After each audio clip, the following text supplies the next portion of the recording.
always appreciate the beautiful music that inspires us every Sunday morning. And now it is my great privilege to introduce our speaker for this Sunday.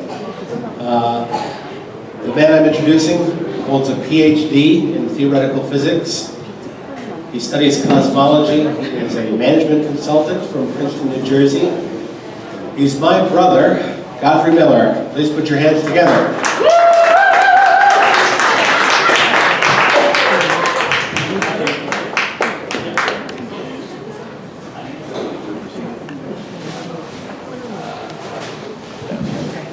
So I have to apologize. I disobeyed one of the instructions. I didn't turn off my phone, but that's because I'm going to use the stopwatch mode to keep myself on time. Oh, sorry. Also, Sunday school is dismissed at this time, and Mia is the Sunday school teacher. Sunday school is dismissed at this time. He is the Sunday school teacher. So thanks everyone for gathering today. Really appreciate the fellowship that we have here. And I can feel God with us, and Father. So I hope to make an offering here, and I hope it can inspire you in your own life. So today I'm going to talk about the subject of the scientific evidence for the divine origin of human consciousness. So that sounds complicated, but it's actually a very simple idea. I'm going to start by discussing how science works. What is the scientific method? What does scientific evidence mean? Then I'll use a parallel from history, and then I'll talk about sort of the main meat of my argument. So the purpose of science is to overcome ignorance and achieve understanding. The way that we do that in practice is we develop scientific explanations and theories as a tool for helping us to achieve understanding, intuitive understanding. So the process for creating a scientific explanation is very simple. On the one hand, we imagine possibilities, logical possibilities for the way that things could be. So logical rules, mathematical principles. You can think of this as the internal nature of the scientific explanation. And on the other hand, we have the evidence of our senses, things you can see, measure, taste, touch, hear, etc. And you can think of this as the external form of the scientific explanation.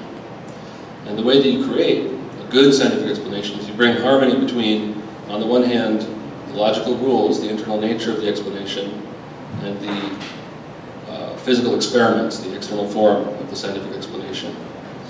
And so when you have a good fit, so when the ideas match the evidence, when the logic fits the phenomena, then you have a good scientific explanation.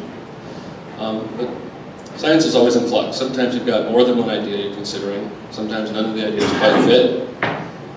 When you have multiple ideas, and then you find a new piece of evidence, a new experiment comes in, new data, when the fit between that new evidence and one of the existing ideas is better than it is for any of the other existing ideas, then we say that that new evidence counts as evidence for the idea with which it fits. So I'm going to use a parallel from history now. So I brought a little miniature globe. It has a magnet in it because it's meant to levitate, so keep this away from your phones, but I want to pass this out. Everyone, sorry about that. So just pass that around. Pay attention to the Atlantic Ocean and the way that South America looks and the way that Africa looks. So who here has heard of continental drift? Right. Who here has not heard of continental drift? All right, so brief history lesson. In 1570, Abraham Ortelius was a map maker. He published the first modern atlas of the world that included North America, South America, Europe, Asia, Africa. And he pointed out that the shape of South America and the shape of Africa were complementary. So if you look, for example, at Brazil, Brazil has a certain shape. And you look at Nigeria, you can see how Brazil fits just under Nigeria. Right. So Abraham Ortelius, just from looking at the map, just from looking at the shape of the continents, he inferred that originally there had been one continent, and then the continents that we observe today had a common origin and then split apart. So the other idea, of course, is, well, maybe the continents just have the shape they have for no particular reason, and that's all there is to it. And so for many centuries, there was no decisive evidence one way or the other. In 1912, Alfred Wegener advanced what he called the theory of continental drift. And he said, look, there was definitely a primal continent. You can look at the shape of South America, the shape of Africa, the way the continents fit together. It's clear that it would be implausible for this complementarity of shape to arise simply by chance.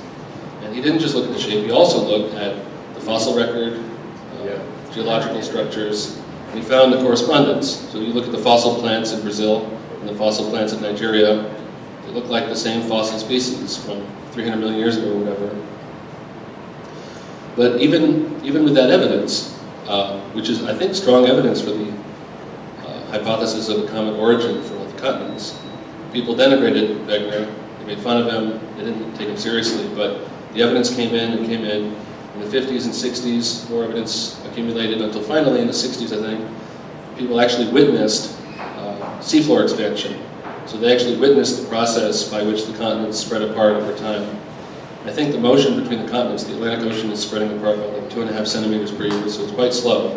But eventually, as the evidence came in, it became undeniable that, in fact, there was an original primal continent, Pangaea, and that this common origin explains the remarkable complementarity between the shapes of the continents and the fossil record, etc.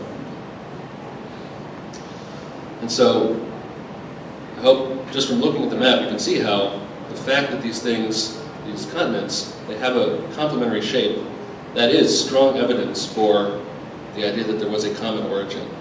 So even when people didn't agree with it, it still counted as evidence, because if you assume that the continents arise purely by chance, then there's no particular reason for them to have complementary shapes. Whereas if they have a common origin, it stands to reason that they would have complementary shapes. So the fit between the ideas is better for the common origin theory than for the independent random origin theory.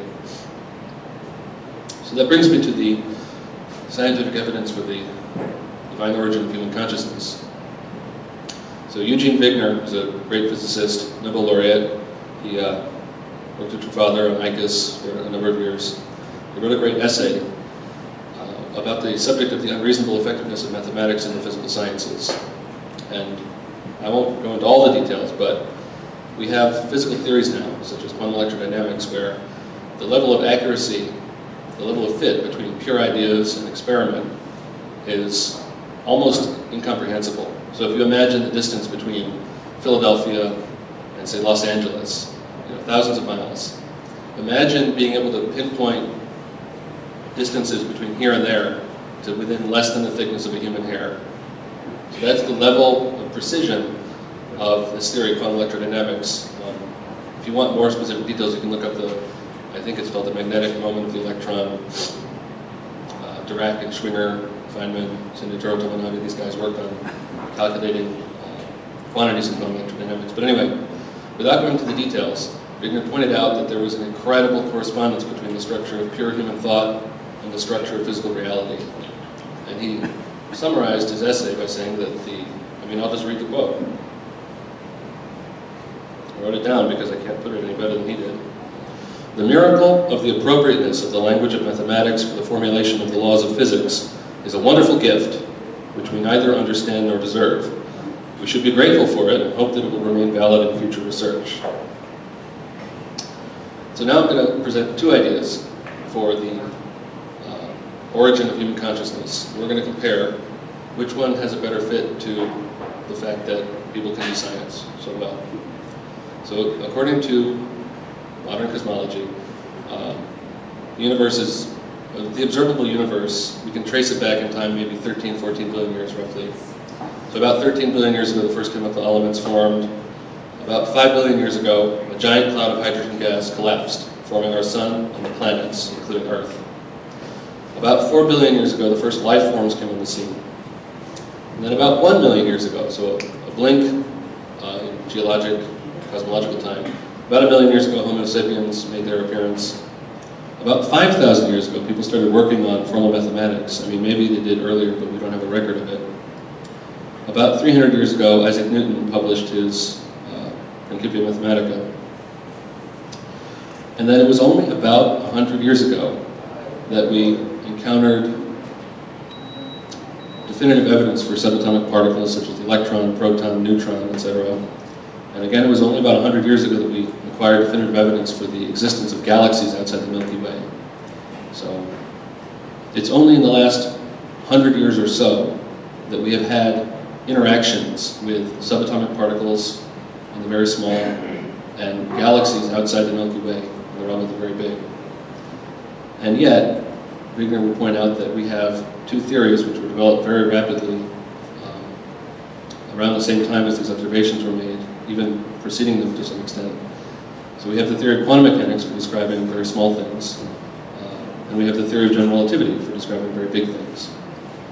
And now, from a purely materialist point of view, the fact that human beings can do this at all doesn't really make a whole lot of sense. So if we look at the physical laws, as far as I know, have not changed in the last 13, 14 billion years. They are what they are, and according to the materialist point of view, they are that way for no particular reason. They just are what they are.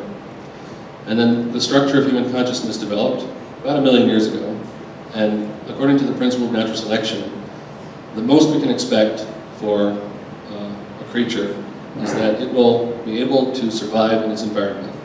It's almost a tautology, because if you don't survive in your environment, you die, you don't have offspring.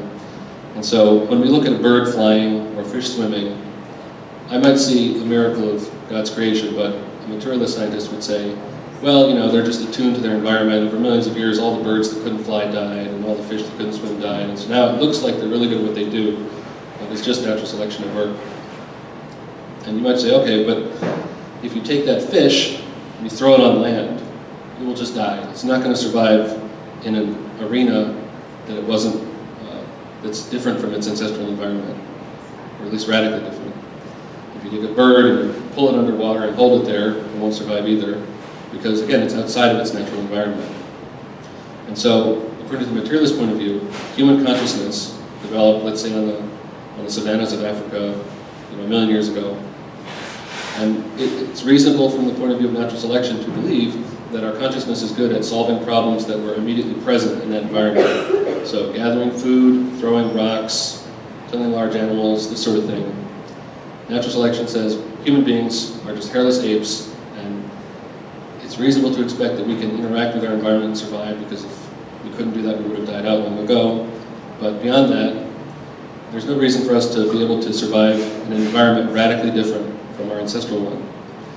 And so the fact that when we encounter subatomic particles 100 years ago or so, when we encounter galaxies outside the Milky Way 100 years ago or so, the fact that we can describe them using the architecture of our mind is basically a miracle from the point of view of materialist science, because there has been no interaction, and I mean there's zero interaction between the human mind and subatomic particles directly, or the human mind and distant galaxies directly, ever in the history of human evolution. So there's no reason, no particular reason to expect that our minds would have the capability to even imagine the possibilities, the logical possibilities necessary to describe gravitation, cosmology, quantum mechanics, this sort of thing. But we have another hypothesis, and that hypothesis was laid out thousands of years ago in the Jewish tradition, in Genesis. And what does Genesis tell us? Well, it tells us that there's God. God made the world. And then God made us. We're made in the image of God, male and female, and we're given a divine mandate to be fruitful, multiply, and have dominion over creation.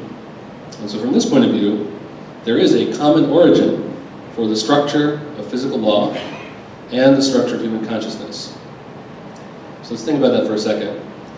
If there is a common origin for physical laws and human consciousness, and moreover, we're made in the image of the Creator, who set into motion the laws and set into motion our consciousness, and moreover, we're given the mandate to be fruitful, multiply, have dominion of creation, then it stands to reason that we ought to be able to understand the laws, at least well enough to have dominion over creation, fulfill our mandate. I mean, if we're made in the image of our Creator, and our Creator wants us to have dominion over creation, then the probability is like basically 100% that we can understand the laws of physics. And so we have these two ideas. One is that we're hairless apes, and there's no causal link whatsoever between the setting into motion of the laws of physics and the structure of human consciousness. And then on the other hand, we have the Genesis account, the divine principle account, which says that there is a common origin. There is a God. God made the universe and all the physical laws. God made our consciousness, and moreover, our consciousness was made specifically so as to be able to comprehend the laws of nature. And so 6,000 years ago, when this hypothesis was written down, I guess not everyone agreed with it. Maybe the evidence wasn't decisive, but over the last 5,000 years or so, the evidence has poured in. So when Newton was able, using pure thought, to describe the motion of the planets, the tides, just all manner of gravitational and mechanical phenomena, that was decisive evidence in favor of the Genesis account. Because hairless apes have no particular reason to need to be able to predict the motions of the planets. It's not evolutionarily beneficial. When Maxwell unified electromagnetism, that was more evidence for the Genesis account. There's no particular reason for hairless apes to need to know exactly how fast light is moving, or need to be able to know why magnets work, this sort of thing. And then when we encountered subatomic particles for the very first time, it rapidly developed Schrödinger's equation, the structure of quantum theory, quantum electrodynamics. When we witnessed galaxies outside the Milky Way, and we had general relativity on hand to describe the motion and evolution of the cosmos as a whole, that was even more decisive evidence in favor of the Genesis account. And so where do we stand today? So today we stand at a crossroads. So in theoretical physics, there's a certain degree of nihilism which has become fashionable, according to which, because we're just hairless apes, all of our scientific successes to this date are accidental. And so there are outstanding puzzles in quantum theory. So how to interpret entanglement. There are outstanding puzzles in general relativity, such as what causes the vacuum energy to have the character that it does. And the most fashionable interpretation for both of these is essentially nihilistic in the sense that the explanation for quantum entanglement, the reason it's confusing to us is because we're just hairless apes, and there's no reason to believe we'd be able to comprehend intuitively the fundamental laws of nature. And then again, for the vacuum energy, they say, well, you know, there's an anthropic explanation, there's an infinitude of multiverses, and we just happen to live in the one that happens to have the value of the vacuum energy that it has, and there's no particular reason we should be able to understand exactly why things are set the way they are. But the Genesis account would say, no, we are divine beings. Our minds were specifically designed so as to be able to comprehend the laws of nature. And so, of course, there are going to be puzzles, but if we believe in our own divinity, we believe we can solve these puzzles and unify the sciences and overcome these challenges.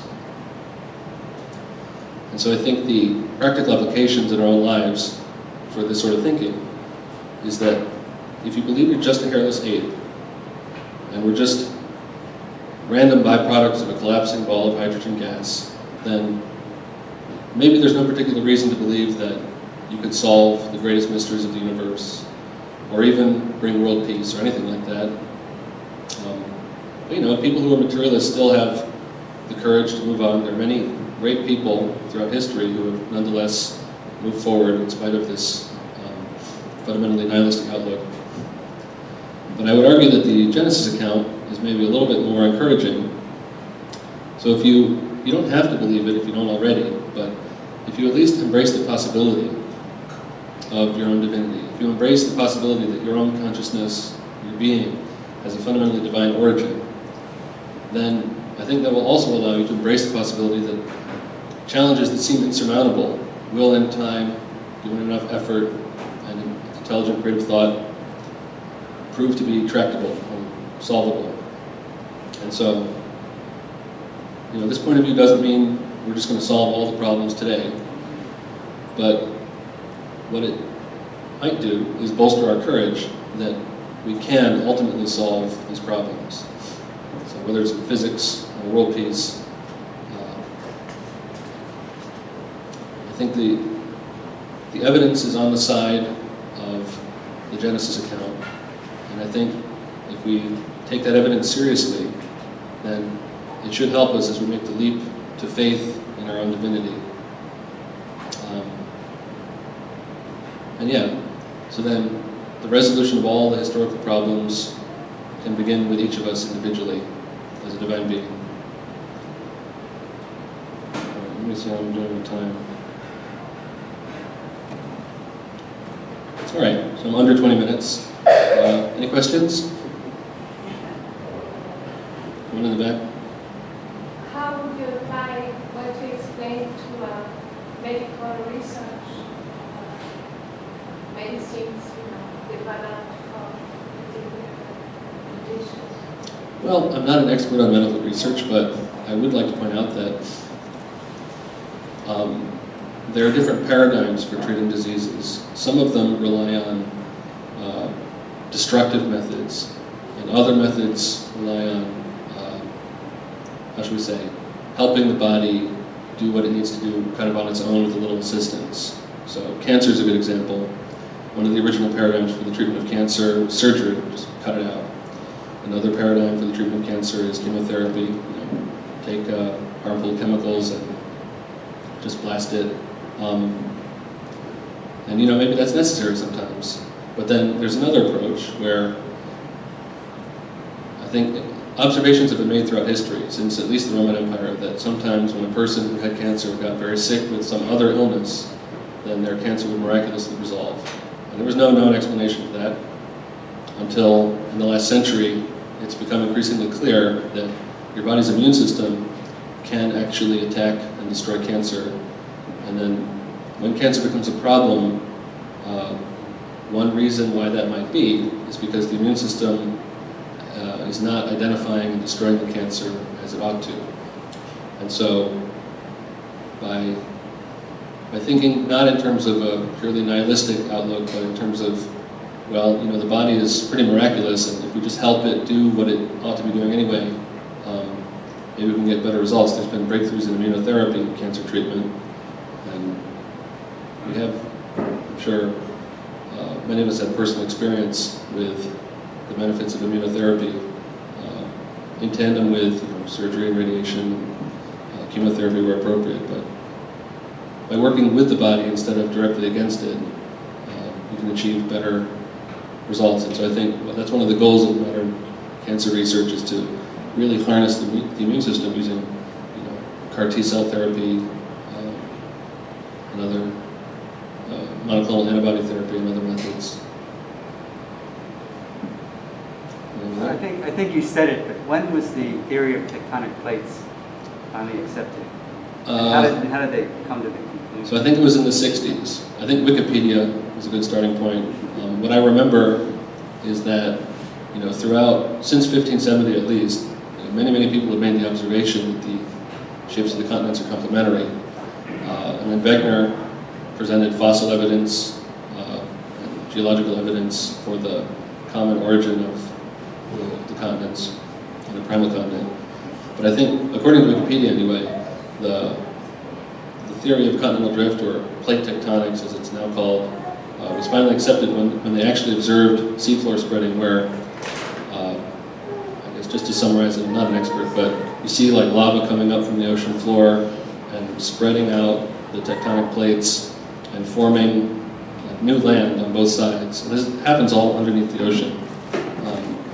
And then that was I think that was a proposed and then observed mechanism that would explain the motion of the continents. It was prior to, I think in the 50s, a guy named Hess at Princeton proposed some ideas about this. There were some other people as well.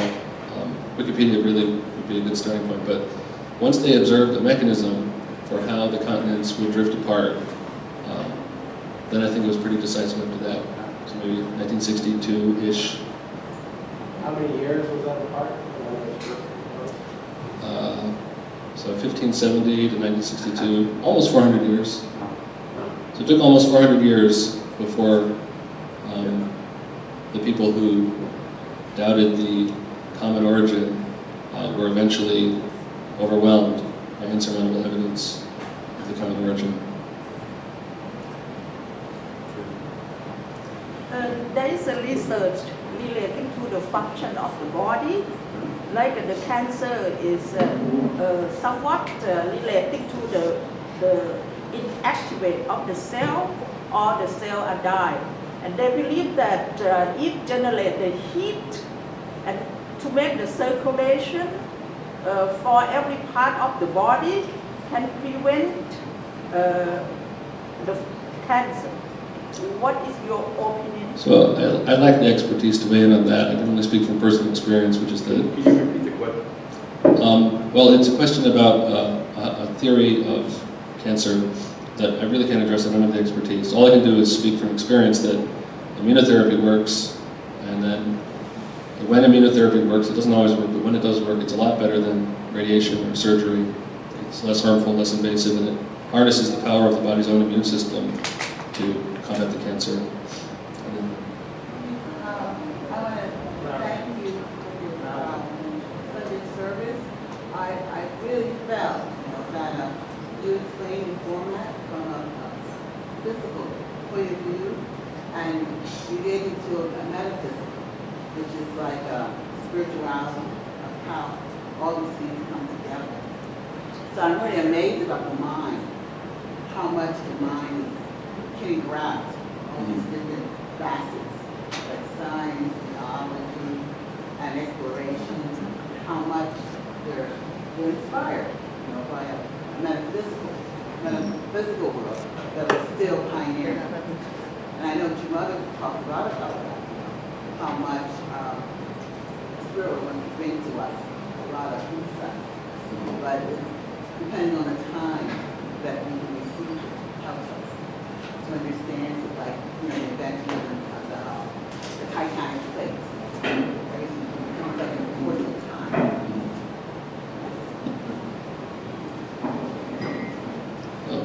One in the back? Why, so there are plenty of scientists across the world over time, and I feel like there are many scientists who feel like, because of science, I no longer believe in God, or because of science, I further my faith. Why do you think that is, or what is that kind of personal connection for you? Well, I don't want to psychoanalyze people that I don't know. I'll just speak from my personal experience and from what I've read of biographies. So Richard Feynman is one of my favorite physicists, and he wrote, at length about the connection between religion and science. And for him, what he felt was the essential core of religion was the ethical teachings, and he didn't really have that much interest in the specific metaphysical implications of various religions. He thought it was all basically hogwash as far as I could tell from reading his autobiography. And I think it's because if you have a dogmatic approach toward religion where there is a received doctrine and you just have to believe it no matter what the evidence says, then you can get sort of stuck. You can't really learn anything. And so I don't want to single anybody out, but to give an example where he talked to some people who were very religious, and he thought they were interested in something to do with physics, which is why he thought they came to talk to him, but they were instead worried about whether and how his understanding of physics impacted their religious rules. And I think he was kind of disappointed with that these people kind of lacked curiosity about nature as it is, and were only interested in nature as it is as sort of a shortcut to the application of some very specific religious rule. And so I think if you look at the history of religion, I don't know, it really doesn't take much to become disillusioned by the nature of organized religion or organized anything, right? Right. So Galileo was under house arrest for having the audacity to have physical theories. Giordano Bruno was burned at the stake by the Catholic Church. People disagree about exactly why they decided to burn him at the stake, but let's just say that freedom of thought was not high on their list of priorities. And then organized government is the same thing in the last century or so. You're more likely to be killed by your own government than by like a criminal, right? Just the numbers are staggering. So organized organizations are very easy to get disillusioned by. And so I think, I don't want to psychoanalyze people that I don't know or haven't met, but my impression is that people who have a negative attitude toward religion and religious thinking maybe have some personal experience with organizations that they were disillusioned by. And then the people like Eugene Wigner, who are more receptive to an interaction between religious modes of thought and scientific modes of thought, maybe they had a different life experience where they were not quite as disillusioned. I'll just tell you from personal experience when I talk about how the fact that human beings can do science seems to me to be strong evidence for the common origin of the laws of the universe and the laws of human thought. I haven't found anybody who has come up with like a materialistic explanation for how that would work. So it's possible that all these atheist scientists who don't believe in,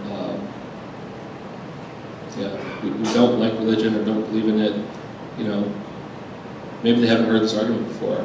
Maybe after hearing it, they'll think, oh, well, maybe that's an extra, ounce of evidence in favor of Genesis. They haven't heard what? So Eugene Wigner pointed out that the fact that we can do science at all is actually a miracle. There's no explanation for it within the context of physical theory. I don't think most scientists encounter that line of thinking in their professional training. So it's possible that people who feel a certain way and think a certain way might feel slightly differently after being exposed to this argument. Then again, maybe not. I don't know. So yeah, I think when people weigh in on metaphysical matters, oftentimes you're learning a lot about their personal feelings, but unless they lay out the evidence, then you don't really know what the basis is for their beliefs. So I'm sorry, I don't think I answered your question, but Well, you can answer it personally speaking. Yeah. Does more science you know, does that make you feel like you know God better, or does it make you feel like they're two separate things? if we conceive of God as the internal nature and physical reality as the external form, then yeah, the more you learn about science, the more you learn about God. I think that was actually a pretty common attitude among, say, the Founding Fathers. Question? I think, well, it's a comment, I'm just writing on Louder, the please. I think that the major issue is that when it comes to religion, when it comes to science, people who believe those different thoughts, school of thoughts, believe that it's an either-or situation. Either I'm religious and believe in God, in the existence of God, that God kind of rules everything in my life, or I believe in evolution and scientific thought, and there's no room for God there. I think that the only way that there will be, the only way it would work is what you're saying, is that, Father always says that everything has to be balanced. When you're talking about internal nature and internal form, that this is kind of the balance that we need in order to be a symbiotic relationship between kind of faith and science, that to kind of understand that it's not either or, that can be privileged room for both, and that there is physical evidence that proves that there is God working in science, and also evidence within religious texts that there is science working also there. I think that once people kind of allow themselves to move beyond their one or the other. Okay. So I think people on that side of the room couldn't hear, but just to summarize, I think in the past there's been a kind of a false dichotomy between religion and God on the one hand, and science and atheism on the other hand, and just embracing the possibility that there could be a God and science also could work. Just opening your mind to that possibility is already the beginning of a unification between religious perspectives and scientific perspectives. I understand that you were able to attend. Loudly. And loud. I understand that you were able to attend. Godfrey, give him louder. Oh, that's a good idea. It that you were able to attend the meeting with Richard Lewis in New Jersey, his explanation of trying to show or prove the existence of God, possibly through quantum physics. If I understand correctly, can you comment on that? You attended that meeting, right? Well, I don't want to speak for Richard because I think the whole thing is online. Mom said there's a Vimeo link. I'll just say that, yeah, his perspective was interesting. It's not the same as my perspective.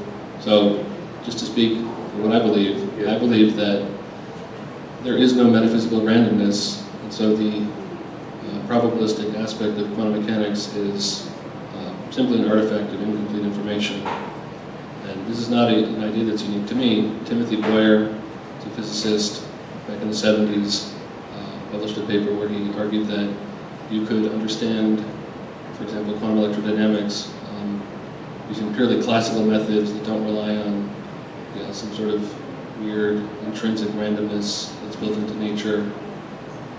So my own point of view is that quantum theory and gravitational theory are not the final word. Yeah, it was a very stimulating conference.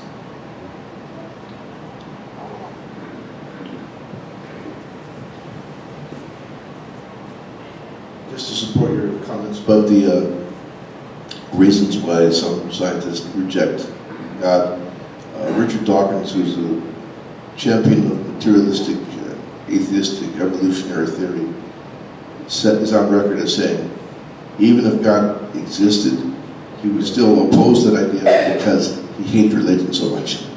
He what? He hates religion so much that he would oppose the idea of God even if God existed.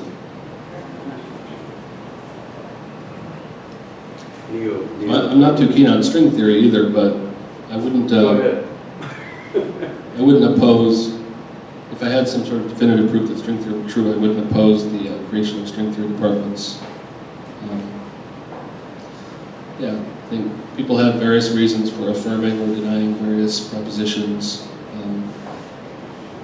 And I think I should point out that the Genesis account has been fruitful in history. So Isaac Newton was one of the greatest physicists who ever lived, was a heretical Unitarian at a time when I think that was punishable by death, although I'm not entirely sure. I'm not a historian, but I think it was punishable by death. So he hid his religious beliefs, and from his point of view, nature was God's masterwork, and he felt it was his duty to try to understand it. In the field of heredity and genetics and biology, Gregor Mendel was a monk, and prior to Mendel, people didn't have a clear understanding of how heredity worked, and Mendel and his pea plants demonstrated that there was a divine order to the nature of heredity. The first cosmological model for describing the overall evolution of the entire universe as a whole was, I think it was developed by Georges Lemaitre, who was a priest. He used Einstein's equations to describe a universe that could evolve in time, when at the time that he developed that idea, actually, the static universe hypothesis was the dominant one. So this actually has very strong parallels to what we've been talking about. So the dominant approach in cosmology 100 years ago, before Hubble witnessed the redshift of distant galaxies, was that the universe is static, and that's all there is to it. And Lemaitre said, no. If we look at Einstein's equations and look at the universe as a whole, it actually makes more sense to believe that there was a divine egg, I think called a cosmic egg or divine egg, from which sprang the matter and radiation, and the universe expanded from that. People denigrated that by saying, oh, that's a Big Bang hypothesis. Well, now, of course, that's what everyone believes. But no one remembers that it was a priest who came up with the idea in the first place. What's his name again? Georges Lemaitre. Lemaitre? It's Lemaitre. It's a French name. I think it was Belgian, French. Anyway, Wikipedia has all the details. But his initial lives on in the FLRW metric of cosmological theory. So that FLRW, that L is for Lemaitre. So my conclusion is that, Sorry, I'm not a pro at this. So, this is a short comment. I really appreciate this Sunday service. But it really goes to show, that, of course, I feel when you put God in the mix, things become more clear, from metaphysics to physics. Okay, thank you. Just pass the mic. So in the American education system for science, I would assume that the way it's taught right now, there's like a camp where it's only Darwinian evolution. There's no room for God or space that would kind of cultivate and encourage that there might be a God behind all of that. And then there's a camp that doesn't teach evolution at all. How do you think this has affected society, or how people were raised with that kind of mindset in either of the camps? And what might be a better way to teach it, even though like in the system you can't teach about God? Well, I don't want to make, excuse me, I think it's a good question. I don't want to make proclamations about the nature of the American education system because as an anarcho-capitalist, I don't think that there should be nation states that have monopolies over the use of violence in a given geographic territory. But I will comment on the fact that people say things like, there's no room for God in science, or the Bible is the inerrant word of God, we can't question it.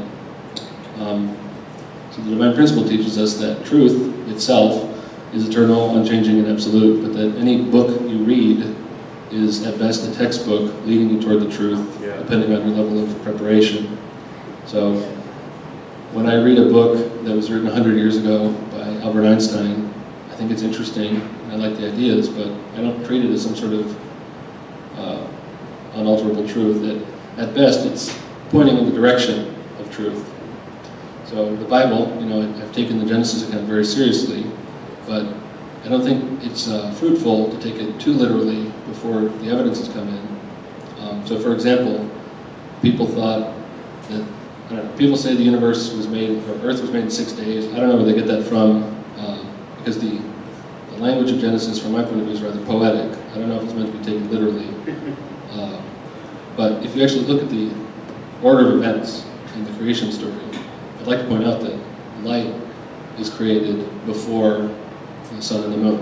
And I think at some point in history, people thought that was dumb. They said, Genesis is all wrong. But if you look at the cosmological record, the universe was actually dominated by radiation, so pure light, before it became dominated by matter. And so in hindsight, we can say, was Genesis alluding to that? I don't know. But it's a poetic document, so I think it would be premature to take anything it says too literally and use that to try to exclude other logical possibilities.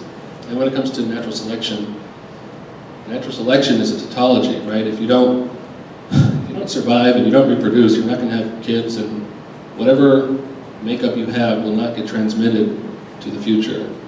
And so natural selection is just a tautology of existence.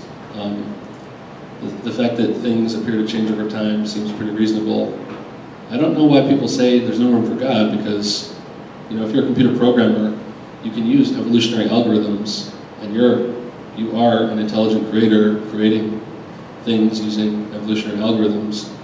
So I don't see why. I honestly don't see how any mere fact of nature can constrain or rule out God.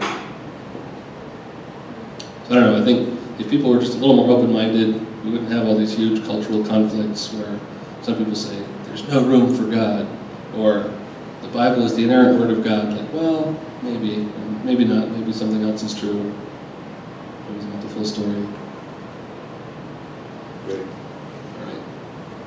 So, we have to wrap up? Oh, do we have time for one more question? So, final question in the back.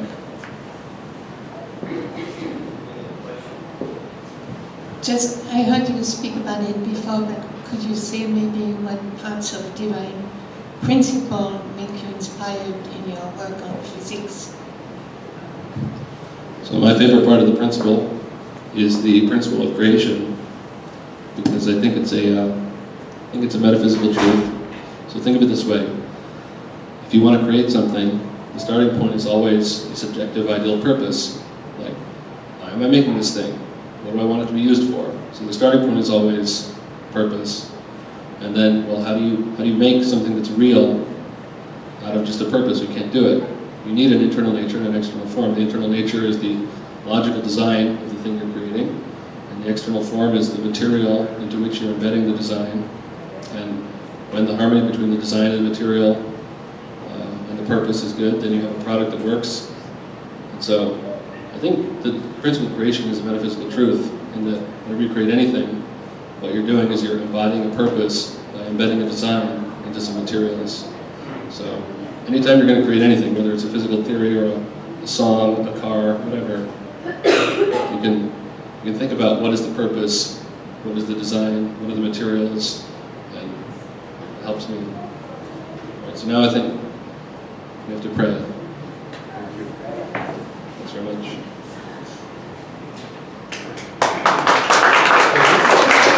I have to pray.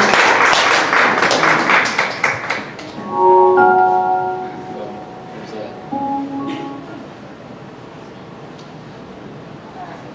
Beloved Heavenly Parent, we thank you for the opportunity to gather together and share our thoughts, share our convictions and observations.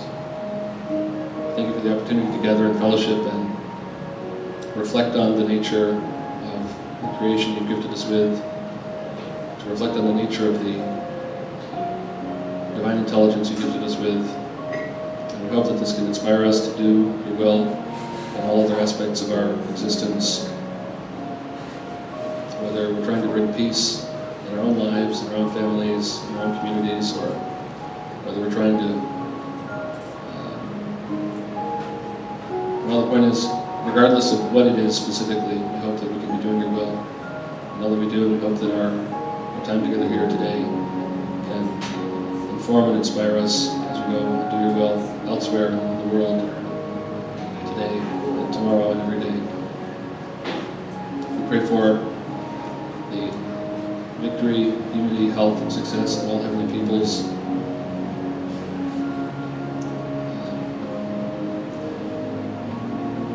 And we know that even though there are always going to be obstacles,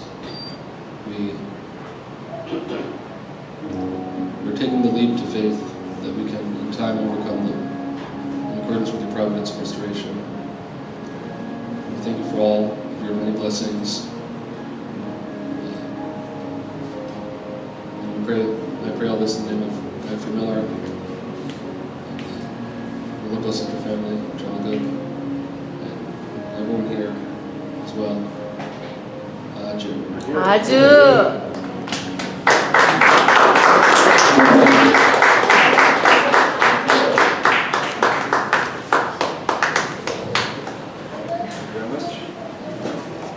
All right, thank you once again, Godfrey, for a very thought-provoking and thoughtful presentation.